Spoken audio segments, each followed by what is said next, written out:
Good afternoon, well, actually, good morning. Sorry about that. Good morning, everyone. It's still 11 a.m. Eastern Standard Time. Thanks for joining. Excited that we're going to be offering you today an encore performance, if you will, of the deep dive into the buyer's journey. We had a really great response, lots of positive feedback. And so we said, let's do it again. So for round two of the buyer's journey presented by Red Reef Digital, I want to walk you through a few housekeeping tips and points of interest, I guess. So number one, you're all muted. There's no offense. We love to hear from you. That's why you have the QA button at the bottom of the screen. And if you have any questions, please raise your hand and share with us your questions there.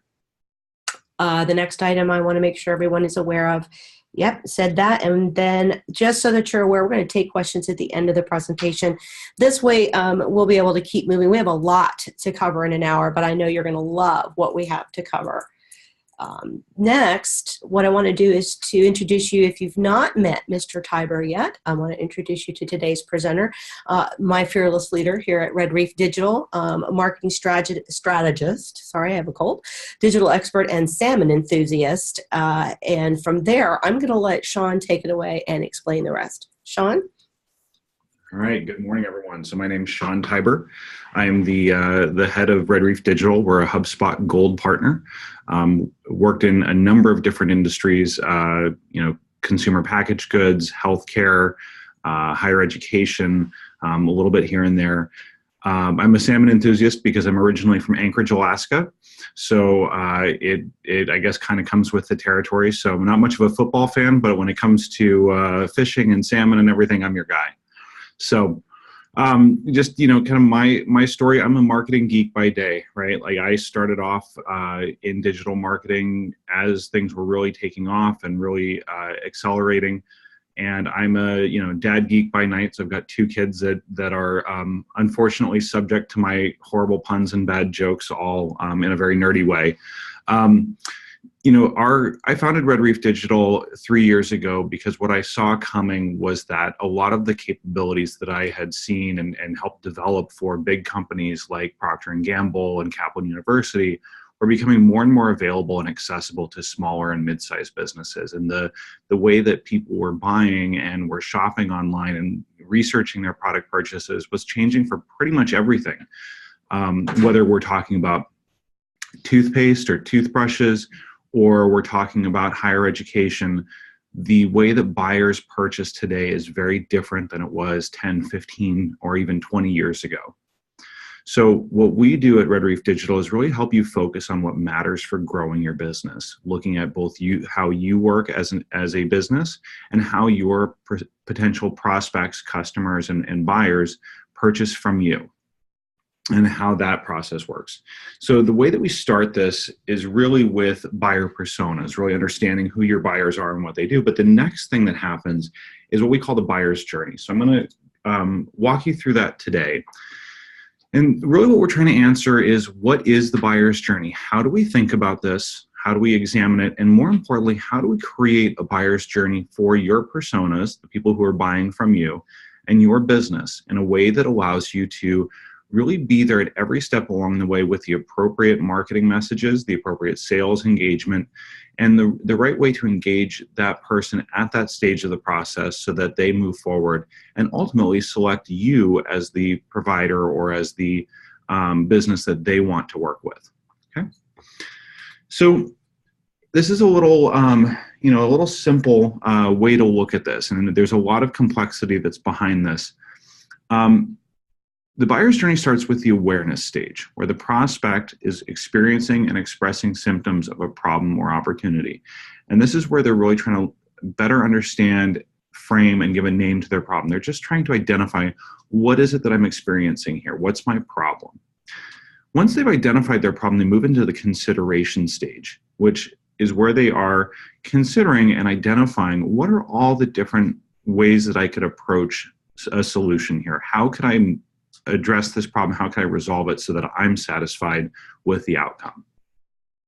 And then finally, they move into the decision phase, which is, I know how I'm going to solve it. Now, who's going to help me solve that? Who's going to be my partner for that? What do I need to purchase in order to make that happen? Because we are talking about a purchase here. So there is something where there's an exchange of goods and services for value. Okay. They really look at this, and this is the stage where you are getting to who you are and what you have to offer. So we'll go into details on each one of these stages so that you can see how each person navigates that potential stage, what signals they give off that you can identify for your business, and then how they exit that stage and move to the next. Okay. So why does this matter, right? So let's talk about yesteryear. And yesteryear here is maybe 2004, 2005, and before.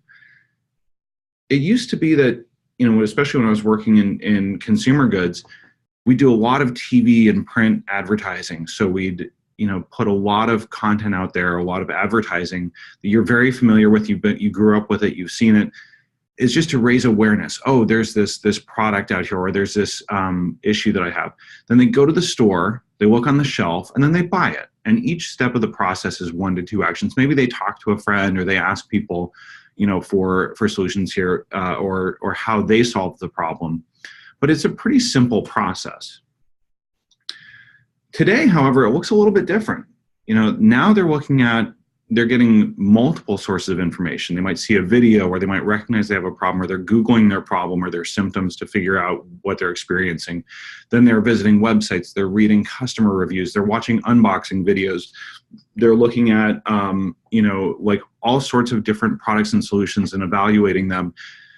And then they go, see it in the store. Maybe they do price shopping online. Then they end up buying it from their favorite site. Either that's because it's the most convenient site for them to buy from, or because they're shopping for the best possible price on it. Okay. And people move back and forth between stages constantly. It's a little bit harder when back in the day, when you got to the store, it's really hard to go back and research it, but now you just pull out your phone and you can see who else has the better pricing on it, or who has the better version of the product or a different bundle. So people are moving back and forth between stages very frequently now. And the other thing to note here is, no matter what the purchase is, our buyer's journey is now more online than it is offline. Even if it's something that we once did, like asking a friend or a family member for advice or their thoughts, that process is more frequently happening online now rather than face-to-face. So keep that in mind as we go through this, because that really becomes important for how we identify buyer signals. So one thing that you may have seen is the inbound methodology, and it may be a little confusing. How does the buyer's journey and the inbound methodology relate? So the buyer's journey is buyer-centric. It's focused on customer actions as they research and buy, and the activity groupings are by the stage of the purchase pathway, where they are in the process. The inbound methodology is seller-centric. It's really about your marketing, sales, and service actions, and it's your pipeline of leads through their life cycle. And so it's really 2 different perspectives or different points of view on the same process. One is from the buyer, and the other one is from the seller.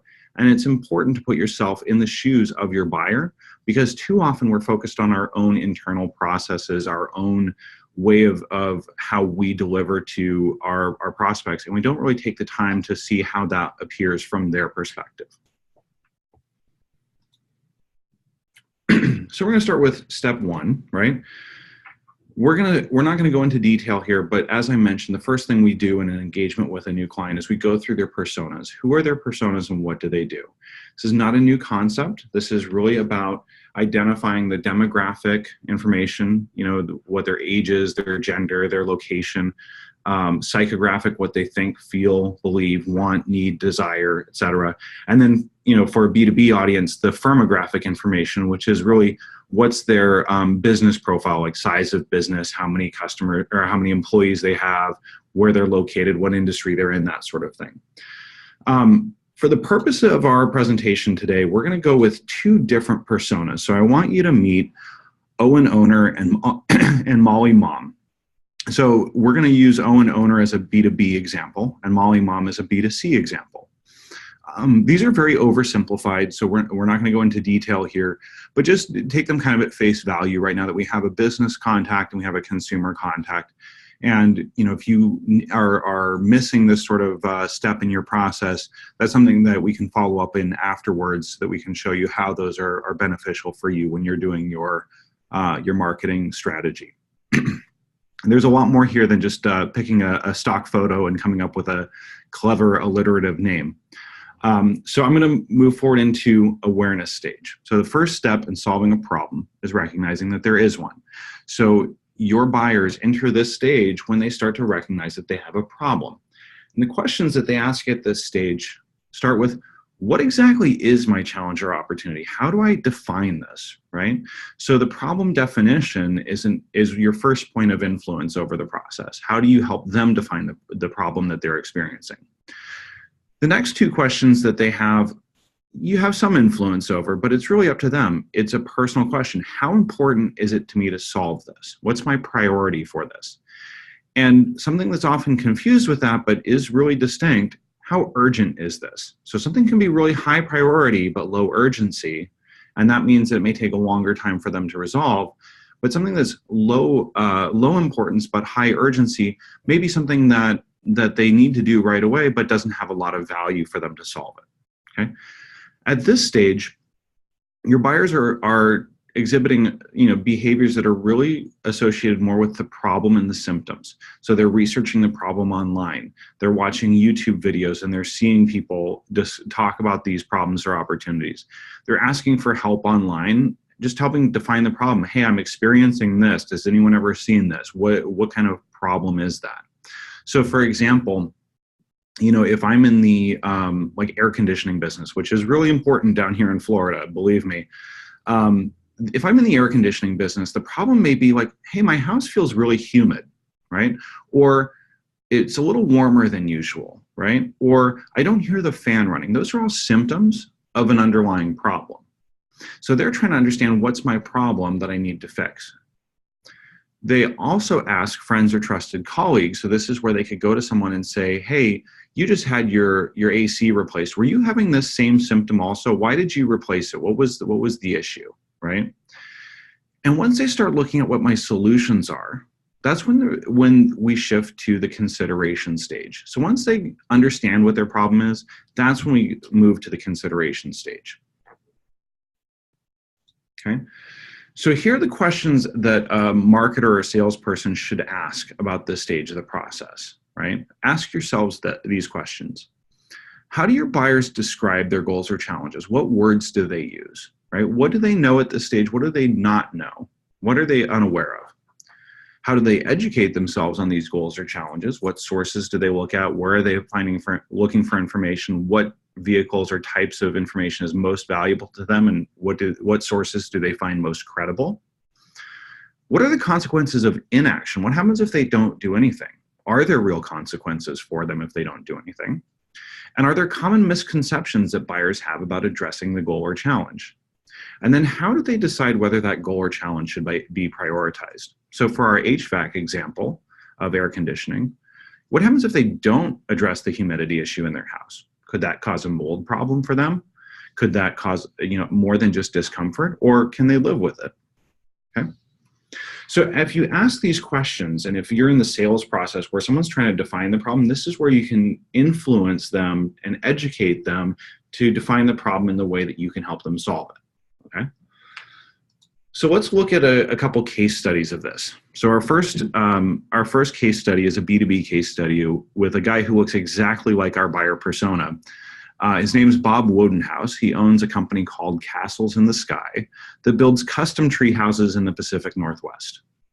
And his problem that he's experiencing, or the symptom that he's experiencing, is he just found out that one of his suppliers gave him bad lumber. And so his questions at this stage are, well, what exactly do you mean by bad lumber? What is that? Second question is, how big of a problem is this? So what do we tell our customers? What happens if we don't do anything? What's the worst that could happen? And maybe his other question is, have we even used this lumber? Is it something that's been used in a project, or is it still sitting on our wood shop lot? So he's looking at this and he has questions about just trying to understand how big of a problem he has here and what kind of problem this looks like. Okay, so he's going to transition once he starts to look at solutions. How do I solve this problem once I understand it? Okay. Now let's look at our B2C case study. So for our consumer case study, we've got Jenna Carpet.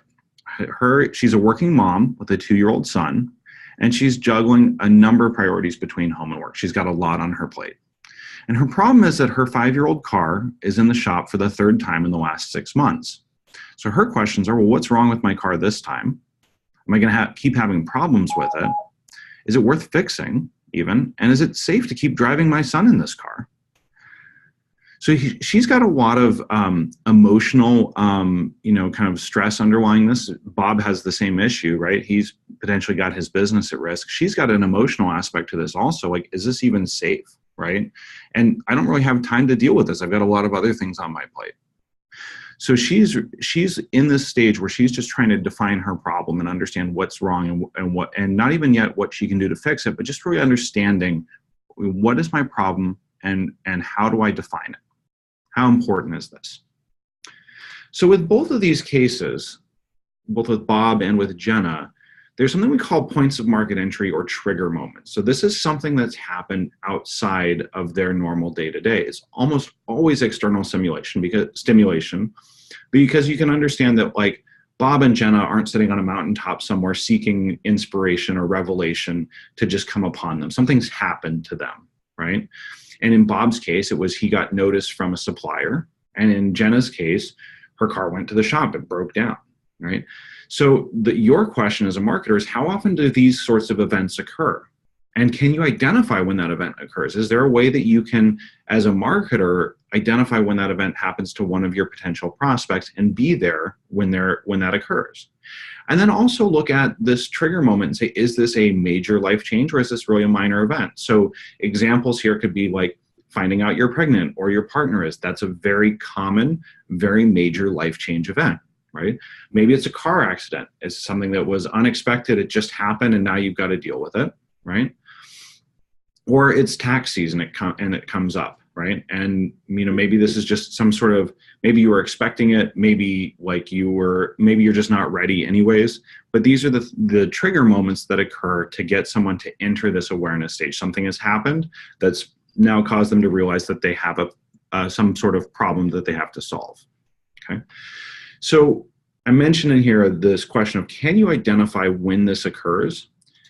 What's important here as marketers and as salespeople is, what are the signals that they're giving off when they're entering this, right? So we all leave a digital path behind us, footprints online. And that's both scary from a personal perspective because anyone can see and find you for a lot of these different trigger moments. But as marketers and salespeople, it provides us the opportunity, if we approach it in the right way, to be there and to start helping and guiding that person through the buyer's journey to ultimately either land with us or very quickly identify that they're not the right fit for us and get them out of the pipeline quickly so you can focus on people who are a good fit. Okay, so when you're looking at these buyer awareness signals, a big area is search, right? This is where someone's expressing intent. They're looking for a problem. So what are they searching for? Which keywords?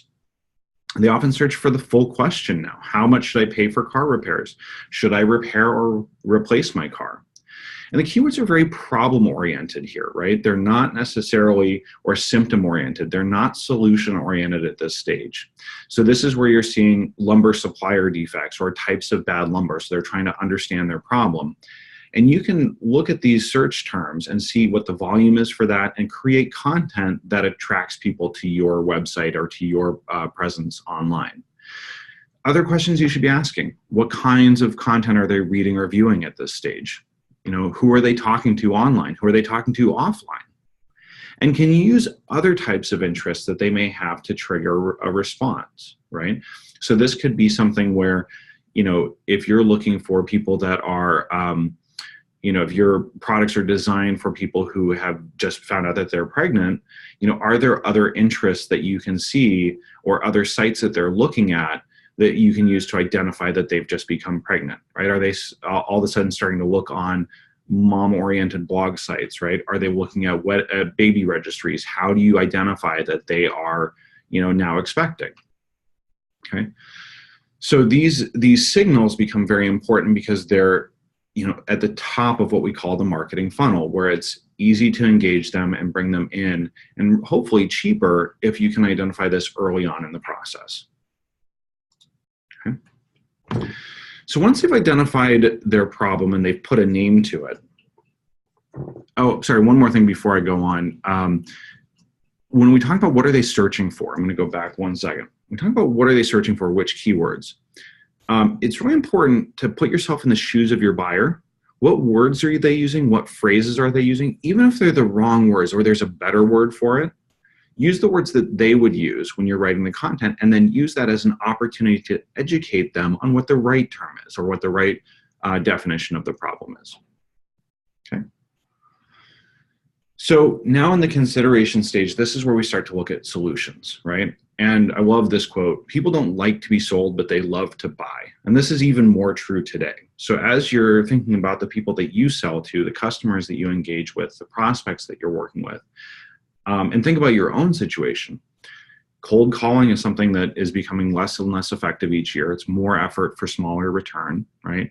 People are becoming much less trusting of caller ID information that shows up that they don't recognize, right? You know, emails often go unopened, unread, unseen even. So people aren't necessarily responding to those. So the question is, you know, if they don't like getting these outbound sales messages, how do you connect with them in a way that they like and they're excited to buy from you? So that starts with how they identify the solution. So in this stage, the questions that they have are typically along the lines of, what do I need to solve this problem, right? What do I need for me? How have other people solved this problem? And what are other potential solutions to this problem? What are my options? What are realistic for me? And so behaviors in this stage are really searching for products or services that solve their problems, general categories. They're often researching types or categories of products and services that fit. So once they find a potential solution, they're looking at everything within that category to see if that's truly the right fit. And they're also looking for alternative solutions to the mainstream, right? So they're looking for, maybe I don't want to take this, you know, prescription medication. Are there alternative holistic solutions that are just as effective, right? And this is also the stage where once they know what their problem is and they know what the solution categories look like, they're starting to ask their friends and trusted colleagues that are in the business or have relevant expertise. So they're starting to ask experts for advice to help them solve their problem. And then this really shifts to the decision stage. The exit point for this, for consideration, is when they start shifting to comparing solutions or comparing providers. So once they've identified what they think their options are, then they move into that decision phase where they're really trying to decide what's the best option for me. Okay. So as a marketer and as a salesperson, the types of questions you should be asking at this stage is, what categories of solutions do my buyers investigate? So if I'm an HVAC company, right, and you know my solution category is air conditioning and ventilation systems for houses, right, are they just looking in my category for solutions to their problem, or are they looking at other categories? Are they looking for you know, other types of ventilation? Are they looking for home remedies? Are they looking for unlicensed contractors, which may be a bad idea, but they're trying to save money? How do they educate themselves on those different categories? What kinds of information are they looking for? Who are they trusting? Who do they ask for help? How do they perceive the pros and cons of each category? You know, like maybe I can go with Bob down the street, who's an unlicensed, you know, repair guy, right? The pro is he's going to be a lot cheaper than going to a licensed contractor in the short term, but the con is maybe he won't do a good job, or won't be warranted for any of the repairs, right? So how do they decide which category of solution is right for them? How do they look at those and evaluate and identify those options? Those are the questions that you should be asking. And some of these categories can be false categories or false solutions. They're not real and they won't work. But you as a marketer or as a salesperson know that and are able to educate them on that. So let's come back to our B2B case study. Let's catch up with Bob and see what's going on with his problem and where he's at in his journey. So his problem update is he's figured out that his bad lumber, the specific problem that he has, is that it's going to weaken faster than expected, and especially will happen in wet environments. It wasn't properly treated. And in the Pacific Northwest, as you can imagine, that's kind of a big issue because it's a very rainy, wet environment in a lot of places. He also determined that it's been used in 4 projects already. And he's talked to the supplier, and the supplier has offered to replace the material that was provided for free, or reimburse him for the cost of that material. So Bob's questions now are, well, should I hire a lawyer to pursue this? Is there some sort of legal aspect to this that I need to handle? He looks at liability solutions. Will my liability insurance cover this? Will my supplier's liability insurance cover this? How and when will we inform our affected customers, right? What's our communications plan? And, will I need to rebuild these tree houses, or can I simply repair them, okay? Or strengthen them in some way? So he's now looking at, these are the different potential solutions to this problem that I'm going to need to look at. And his question also is, maybe what happens if I do nothing now, right? Maybe that's his other category of solution, is I'm not going to do anything and just, roll the dice and see what happens. Okay. So let's check in with Jenna on the consumer side. So she's got, she went and did a little bit of research on her own. Her car's currently worth $8,000, right? And her repairs are going to cost $2,000. So, kind of a significant chunk of the value of her car. And her best friend just bought a new SUV with a lot of family-friendly features, right? So Jenna's questions are, should I buy a bigger car, right? Should I buy a car and maybe get some of these family-friendly features, right? Should I repair my car and try to stretch it out a little bit longer, save some money overall? She's looking at it saying, well, maybe if I am looking at the subcategories within the car purchase option, what are my options for family cars? I'm looking at minivans, I'm looking at SUVs, that sort of thing. I'm not looking at brands yet, but just what kind of category or subcategory I'm looking for. Do I need something that's business appropriate? Because I am the working part of working mom, right? And then what kind of new cars, features are out there? Like, what are the solutions out there for me? And maybe she's also asking, like, maybe I can buy a used car, certified pre-owned, right? Are there options for saving money, right? And maybe she's thinking about having another kid in the next couple of years during the lifespan of her car. So maybe she's got some new needs that she's trying to address as part of this, okay? So one of the key activities at this stage, whether we're looking at Bob or Jenna or your particular customers, are what are the true alternatives, right? What are they really considering in their solution set? And for us as marketing and sales, it's really easy for us to get tunnel vision on just what we sell, right? And just what we market for. And that often leaves us open for these other solutions or other categories of solutions that catch us completely by surprise or disrupt our industry. And oftentimes that leaves us open to not picking up or not bringing in prospects that are looking at the wrong answers or the wrong solution, because we're not even over there talking to them. So let's look at, what are the new alternatives? Is there anything new and emerging on the market that could solve their problem? What are some of the common wrong solutions that they seek? Are they going down the wrong path? And then what's the null solution? Like, what happens if they don't buy anything, right? Is that truly an alternative? And is there a way for us to educate them on why that's a really bad idea? So examples here are, for taxes, I can hire someone, I can do it myself, and I can not file taxes at all. Not recommended to not file your taxes, but that is the null solution. Just don't do anything, right? Cars, you've got options: buy a new car, buy a used car, buy a different class of car. Not buy a car, use Uber, right? That's the null solution. Don't buy a car. You could even steal a car. Again, not recommended, but it is an alternative. It's the wrong alternative, right? And you can educate them on why stealing cars is a bad idea because of the high risk there, right? Legal services, there's new legal services here, right? So it used to be that, I'd hire a lawyer that was, relatively close to me or in my neighborhood or someone that I knew, but now there's online lawyers. There's online services that you can go to, like Rocket Lawyer, that lets you download common templates and personalize them for your business, and even get legal consultation on those completed templates when they're done. So it gives you some more options in terms of legal services that didn't exist 5 years ago or 10 years ago. And again, you can also, just do it yourself, right? Which, again, maybe not the best solution, and something that you should really think before you go forward with. So let's talk about signals at this stage. So what signals do they have, right? What signals are they giving off and exhibiting here? What are they searching for? And so this is a place where most of the time they're going to be searching for unbranded category terms, right? So they're going to be searching for minivan or SUV or air conditioning units or air conditioning, providers potentially, or air conditioning repairs. unless they're really looking for something that's kind of like a weird branded term that's become an unbranded term, like Kleenex, they're really not searching for branded terms at this point. That happens in the decision phase.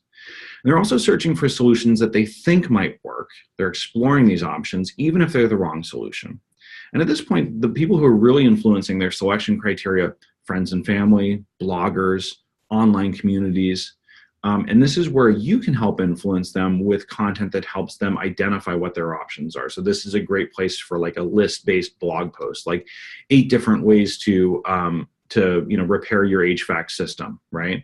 Or 5 different criteria for selecting repair providers for HVAC, right? So it gives you more opportunities to talk about not your specific product and services, but the step before that, which is how do they even recognize that you're one of the options for solving their problem, okay? And if you're researching this as a marketing or salesperson, a great way to do this is ask them what other options they considered. Ask the people that are like low-level salespeople or people that spend all day on the phones with your potential prospects. Ask them.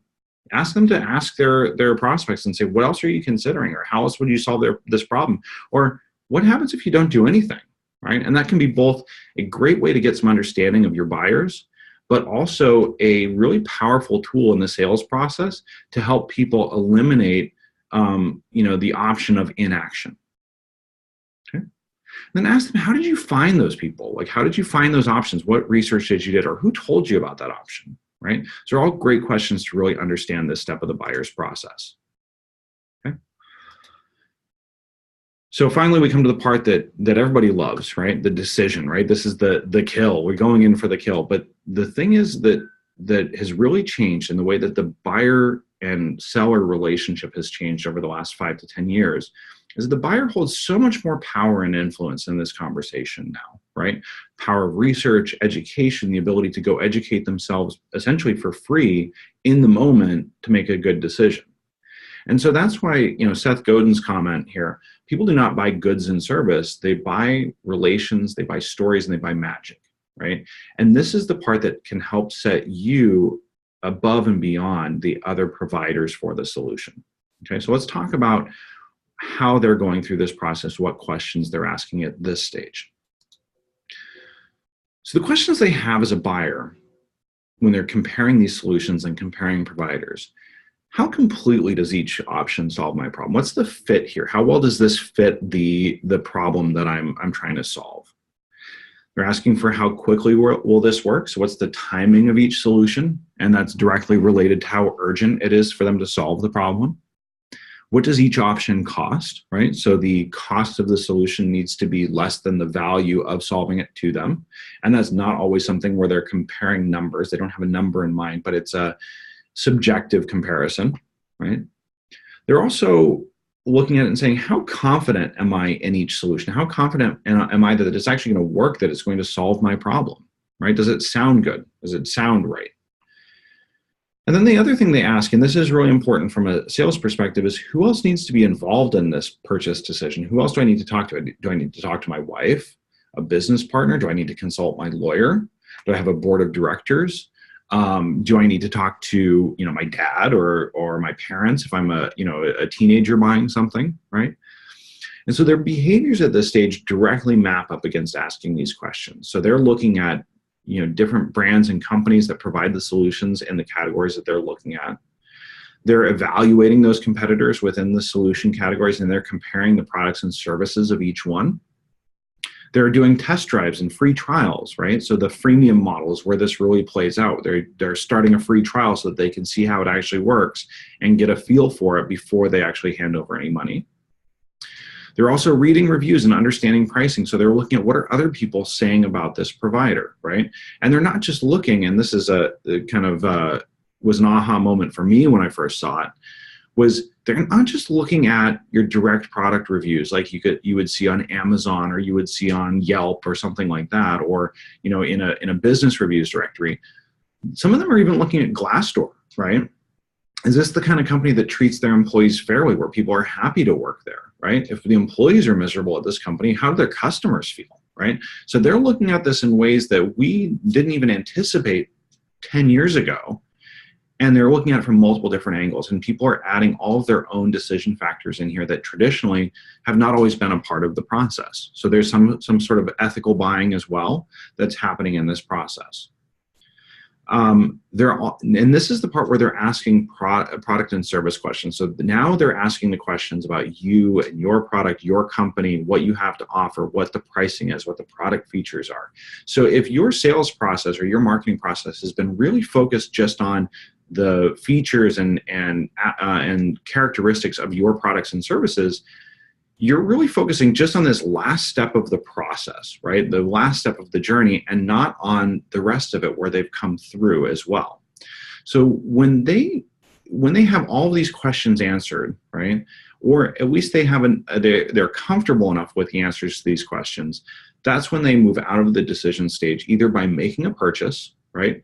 Selecting a completely different alternative that takes them out of this category or back to the consideration stage, right? Or they decide not to do anything, right? So they decide, I'm not going to do anything else. Once they've made that decision, that's when they exit this stage. So your questions as marketers and salespeople should be, what criteria are they using, right? What information are they using to evaluate these different options? What aspects of comparison are they using? What are the dimensions, right? When they look at your company's offering, what do they like about this compared to the alternatives, right? And what concerns do they have with your offering? What keeps them up at night about this? Ask yourself, who else needs to be involved in the decision here? And for each person that's involved, how does their perspective on the decision differ, right? So if you're talking to the CEO of a company, how is that perspective different from the board members or his chief financial officer? What questions do those people have that differ from the CEO? Do buyers have expectations around being able to try the offering before they purchase it? Is this something that they could reasonably expect a free trial of it before they make a purchase? And then outside of purchasing the product, do they need to make additional preparations? Are there other things that they need to do in order to make an effective purchase? Do they need to account for training? Do they need to make other readiness within their company in terms of systems and procedures and hiring plans even? If we're talking about Jenna with her car, does she need to make space in the garage for a bigger car if that's her choice, right? So what preparations do they need to make before they make a purchase? The question here also is, what's the right time to talk about pricing, right? So we like to jump into pricing. If you do it too early, it can turn people off. If you do it too late, you waste time with something that they can't afford. So understanding where your buyer feels comfortable talking about pricing is a really good point of understanding in this stage of the process. So let's check in with Bob here at the decision stage, right? So he's got some updates. He's been looking at this and talking with his different solution providers, and he's really identified, okay, my insurance provider is covering 80% of the cost of repair. The supplier's insurance is not going to cover labor and additional materials costs, right? And Bob's not really happy about this, right? He thinks that this is inadequate from both his insurance provider and his supplier. So he wants to hire a lawyer to make sure that he's protected and that he's not going to be paying a lot of money either in liability claims or in repair costs. So his questions at this stage are, which lawyers in my area can cover this type of situation, right? What else can these firms do? Can they look at reimbursement or damages from my supplier's insurance company as well as from my own insurance company? And are there any other legal services that I will need that I'm not even considering right now that they may be able to provide for me? So once he's narrowed down on my solution category is legal services, right? Now he's asking the questions to understand the different offerings in the market and different ways that each provider can solve the problem for him before he makes a decision. If we switch over to Jenna for a moment, right? So she's decided, I'm going to buy an SUV. She wants more reliable transportation that fits my family's growing need, or her family's growing needs, right? So she and her husband have decided on a monthly budget. So you've got a couple of pieces of information here. One, we know which category she's in. She's looking for an SUV, right? We know her motivations for purchase are around her growing family and reliability, right? And we've also identified that she has a budget in mind and that her husband is involved in the purchase process. It's not something that she can buy on her own without at least consulting him first. So her questions are, what are the different SUV models out there? How do they drive? How safe are they? Can I buy a certified pre-owned car for less and maybe get more features for the budget that I have? Are they each presentable for business settings? What are the financing options to be able to make sure that I can afford this? And where should I buy it? Should I buy it online? Should I buy it from a dealer? Are there different ways to get this SUV? Okay. So at this stage, as a marketer and a seller, your key activity is, what can I do to reduce friction in the process? How can I make this a simple, easy, accelerated process for someone to get the answers to those questions that they have, to feel confident in their decision and make the purchase process easy? So what information do they need to know at each stage of the process? Am I removing anything that's unnecessary from the process? Can I strip it down further? Are there things that are in the process that are here just for me and for my company's benefit, right? And don't really benefit the buyer? Can I make it more convenient for them by removing that?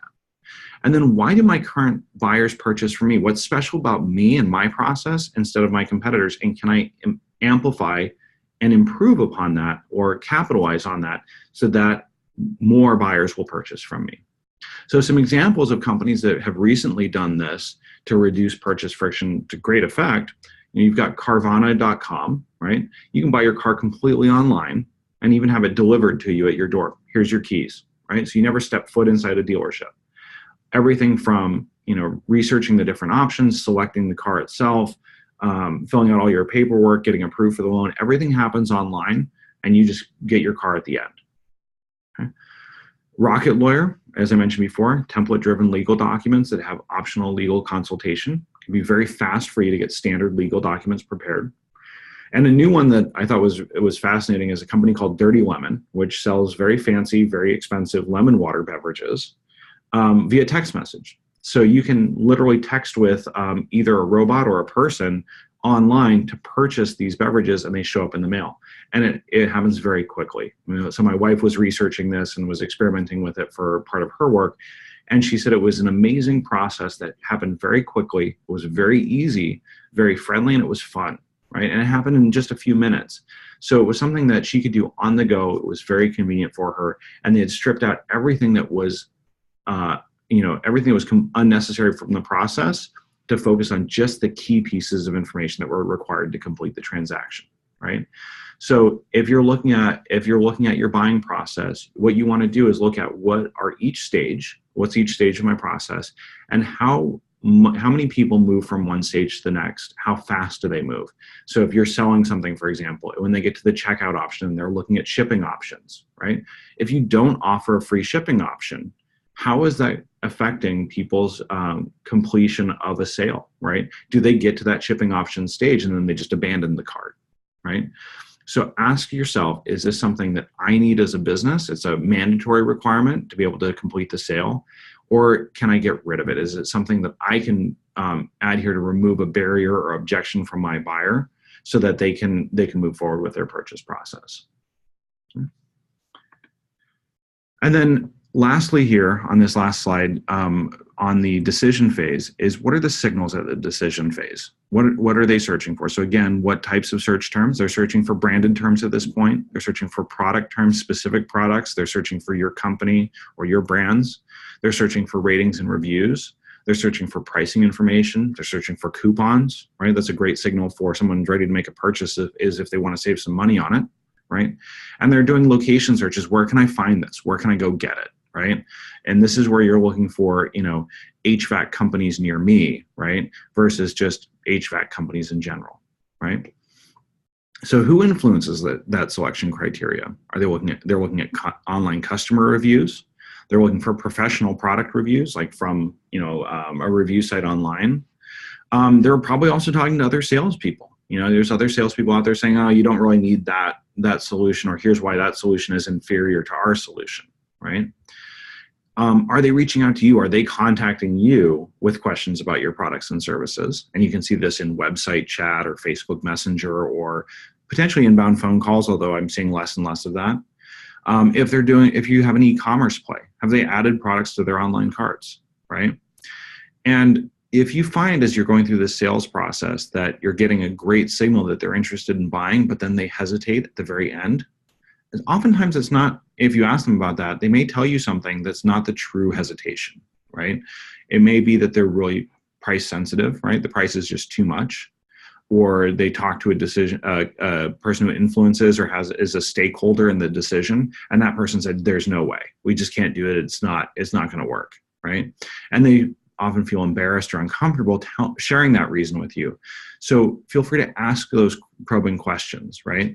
And you can often do this in a way that helps you break down barriers, right? So oftentimes when people tell me that they have problem, that X is the reason why they're not able to move forward, what they're really saying is that they have, true reason why, right? Is that the case with you? Right? And that gives them the opportunity to say, yeah, it is. I talked with my husband, or I talked with my attorney, and, they're just not feeling comfortable with it, and I can't move forward without them, right? So that helps you identify and address the true hesitation that's happening. Okay. So that's the buyer's journey from beginning to end. So from awareness, first identifying the problem, all the way through to making a decision. And once they feel comfortable with a decision, that it satisfies all of their internal criteria that they've identified, that's when they move forward with the purchase, right? And sometimes this process can take months or years even. Sometimes it takes a matter of minutes or seconds, depending on what the purchase is and where it happens. So knowing what you're selling and how quickly people move through this process can be really helpful for how and where you invest your marketing spend, and where you train your salespeople to ask the right questions and listen for the right answers that indicate that this person's ready to move forward. Okay. An example of this is, if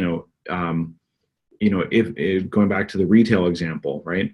All of those last minute candy and gum purchases that are right next to the register, that buyer's journey takes about 8 seconds, right? I'm aware of the pack of chewing gum.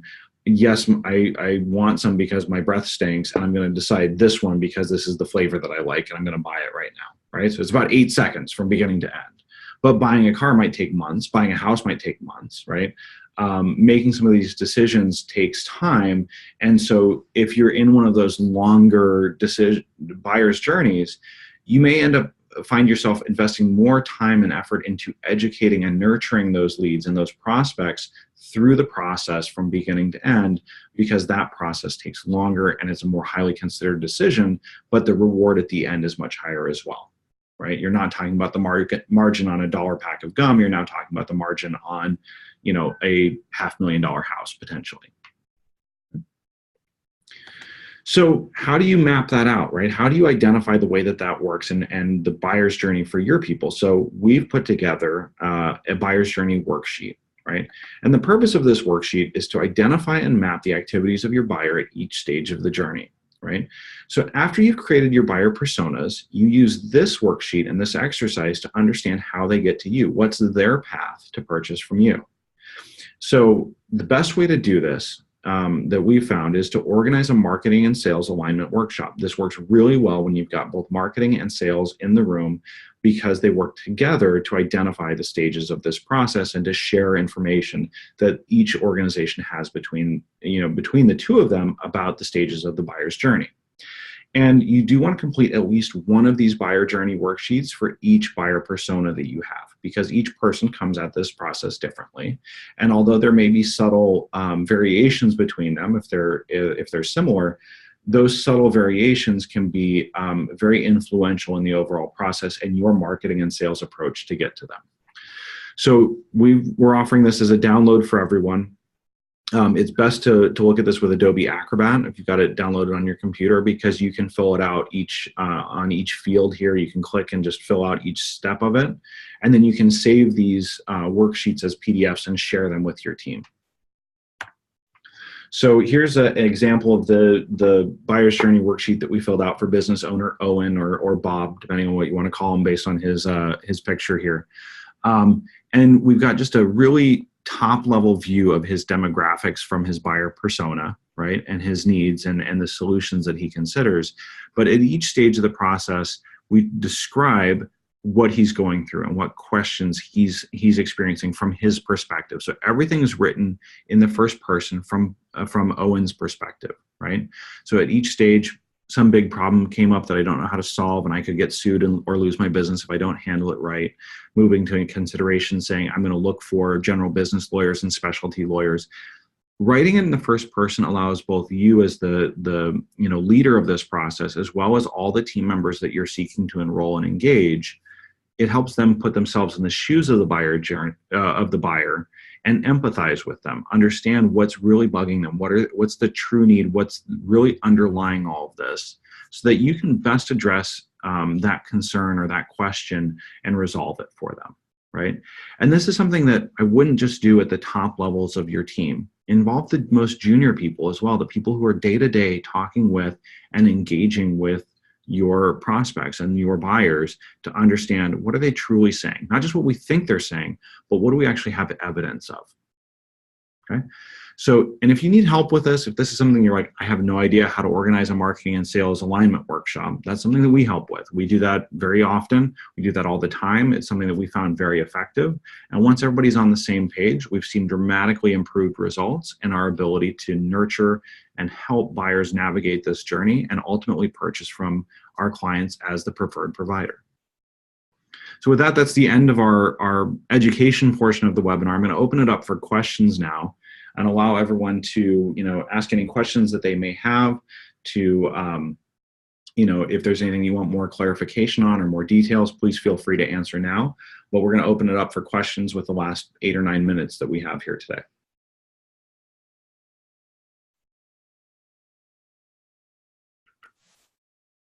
So as a reminder, there's a Q&A box on your screen here where you can submit questions.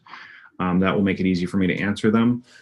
So please feel free to submit those if you have any questions about the buyer's journey or about how to identify behaviors and connect with your buyers at each stage. So Sean, this is Christina. This was fantastic. I always learn more every time we go through one of these webinars. Talk to me a little bit about how long something like this takes when you begin to identify that you need a set of personas, and then you go through the exercise of identifying that and then walking through the buyer journey. Give an idea to those that are attending about how long something like this takes. Sure, that's a pretty common question that people have. When we kick off a new engagement with a client and they're starting from scratch with nothing, and this is nothing defined anyways, everybody starts with a lot of information. It usually takes us about 45 days to collect and assemble and synthesize all that information together, including our workshop that we go through to create the buyer personas and identify the steps of the buyer's journey for each persona. So that process kind of goes in waves, and it's iterative, where we start with, our initial understanding of the buyers, right, and their journey, and segment them, right, and then it moves into the and then we synthesize that together, we return it back to the team, we get feedback, and then we send it back out again. And we're looking at both our own internal understanding as well as the data that we find from behavioral data from social media, from websites, from other sources, from our own customer files, intake interviews that we do, that sort of thing. So that whole process takes about 45 days, and that gives us a really solid initial foundation to be able to move forward. And then from that point on, we typically revisit this about every 6 months or so, just to make sure that it's still valid and that what we've found since we've looked at it last is still making sense. So this gives us the opportunity to really keep it fresh and keep it relevant to our buyers. So Sean, Josh Reed has a question. Thanks, Josh, sorry. Is there a certain stage or element of the journey that can be more powerful to prioritize for messaging or content development? Sure. And there's the best practice that I've seen is to start with the bottom of the funnel first and work your way upwards, right? So you really want to make sure that you've prioritized the bottom of the funnel so that if people have questions about your products and services, that you're able to address those and answer their questions, anticipate their needs at that stage. And then move upward from the decision stage backwards to consideration and then up to the awareness. So it may help, and we've seen the couple of different options. One is there's a lot of time spent at the decision stage before you get to the consideration stage. Or the other option is to do it almost like agile development, right? So your first round of agile development is, I'm going to create a basic lean decision stage content first, then move to consideration, then back to awareness, and then start over again at decision and add on to it, and keep adding and adding and adding with each wave of agile marketing that you do. And this gives you the opportunity to prioritize what's working, right? And be able to look at the data from your last round of updates and incorporate that into your next round. So I've seen it work both as a kind of waterfall, where it's growing from the bottom of the funnel upwards and prioritizing that decision stage first, as well as from an iterative agile methodology, where you are still doing bottom up, but you move more quickly and more iteratively through the process.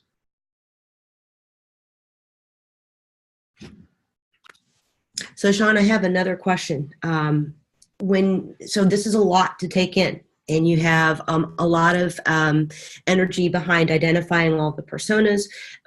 Josh just had a great question. How are you prioritizing content? There's a lot of work and time and energy that goes into this.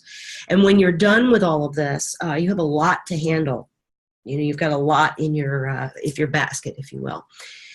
One of the reasons why I know we're both so passionate about HubSpot is that it simplifies now the execution of all of this content.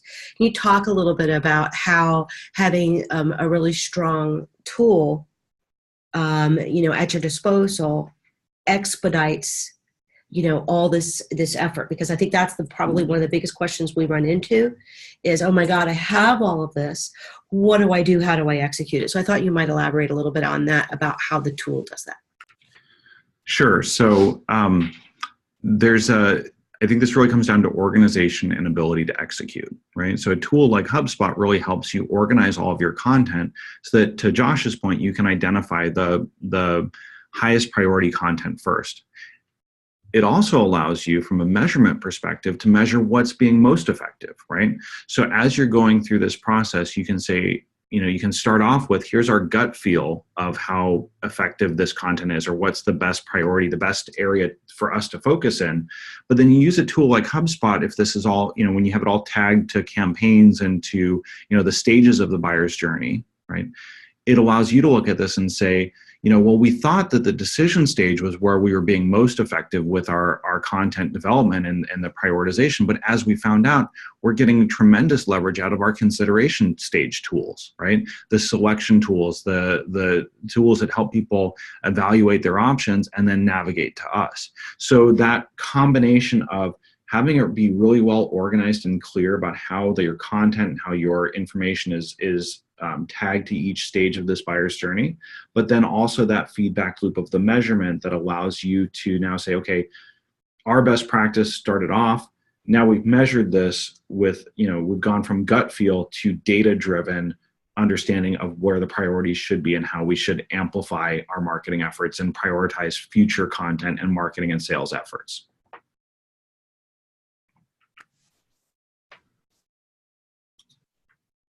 Sean, this is great. Tyler, thank you so much for raising your hand. Tyler Hull has another question for us.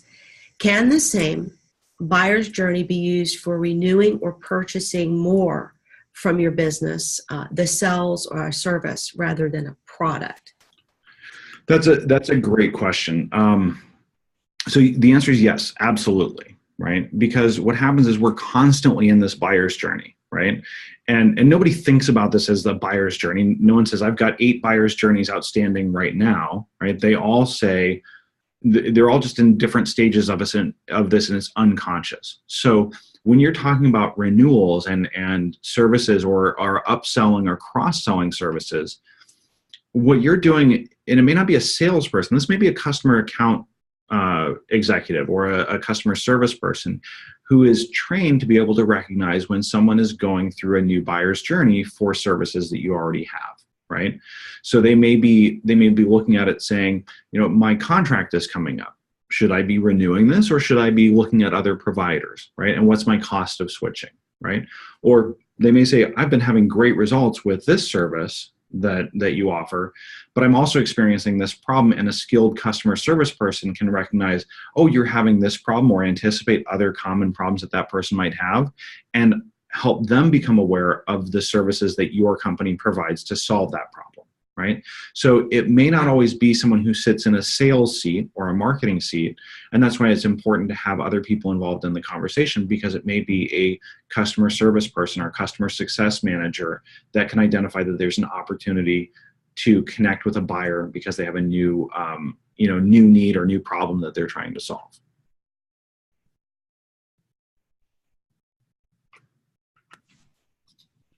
Well, thank you very much, Sean. It looks like we're coming to the end of our hour. It's 12 p.m. I want to thank everybody for joining, and especially those that were able to offer up some questions. It was pretty great to hear that you found some value out of this, and it sparked some thoughts for you. One of the great things to let you know is that we're now going to follow up with this webinar on the inbound methodology, go do a deep dive into what inbound methodology is all about. You learned about the buyer's journey. Well, how would you then apply that to an actual execution in overall inbound? So thank you all once again, and look forward to your follow-up email with your download for the worksheet, and also a blog post that hopefully you'll be able to share with friends. And have a great day.